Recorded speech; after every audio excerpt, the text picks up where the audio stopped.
Shri Imran Pratapgarhi concerned over unconstitutional action taken by DDA to remove encroachment in Delhi. उपसभापति महोदय, मैं DDA द्वारा उजाड़ी जा रही दिल्ली की दास्तान और कुछ ऐतिहासिक इमारतों की चीखें लेकर आपके सामने खड़ा हूं। एक दो जख्म नहीं, सारा बदन है छलनी, दर्द बेचारा परेशान है कहां से उठे।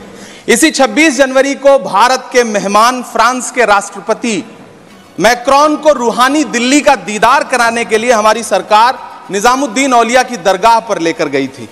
मेरी आंखों में एक तरफ तो यह तस्वीर है और दूसरी तरफ इसी सरकार के इशारे पर रात के अंधेरे में जमींदोज कर दी गई सैकड़ों साल पुरानी मामा भांजा, मंडी हाउस, काका नगर की छोटी छोटी मज़ारें हैं जो पूछ रही हैं कि हमें तोड़ा क्यों गया। उपसभापति महोदय, अबू धाबी जाकर शेख जायद मस्जिद में मुस्कुराते हुए सेल्फी लेने वाले प्रधानमंत्री जी को मेहरौली की 700 साल पुरानी अखूंजी मस्जिद के टूटने की चीखें क्यों नहीं सुनाई पड़ती। डीडीए के अधिकारी सुबह 5 बजे अंधेरे में मेहरौली में एक मस्जिद, बच्चों के पढ़ने का मदरसा और एक मंदिर को जमींदोज कर देते हैं। जो डीडीए 1957 में गठित हुआ वो अपनी पैदाइश से कई सौ साल पहले पुरानी मेहरौली मस्जिद को अतिक्रमण बताता है। क्या विकास प्राधिकरण संसद के बनाए हुए 1991 वर्शिप एक्ट को नहीं मानते?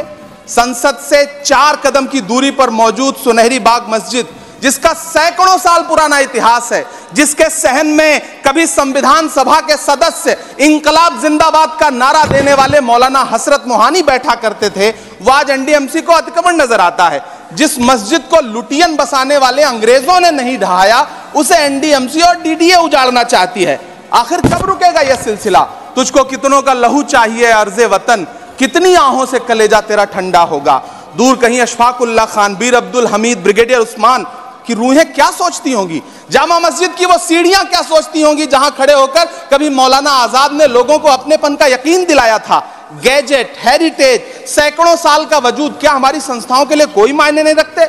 मैं आपके माध्यम से इस सदन से पूछना चाहता हूं और सरकार से पूछना चाहता हूं कि सरकार देश को बताए कि वो 700 साल पुरानी इमारत को गैर कानूनी तरीके से जमींदोज करने वाले डीडीए के अधिकारियों के खिलाफ क्या कार्रवाई करेगी। वो देश को यह विश्वास दिलाए कि स्वतंत्रता आंदोलन से लेकर इस नए भारत के निर्माण तक सैकड़ों कहानियों की गवाह सुनहरी बाग मस्जिद को सुरक्षित रखा जाएगा।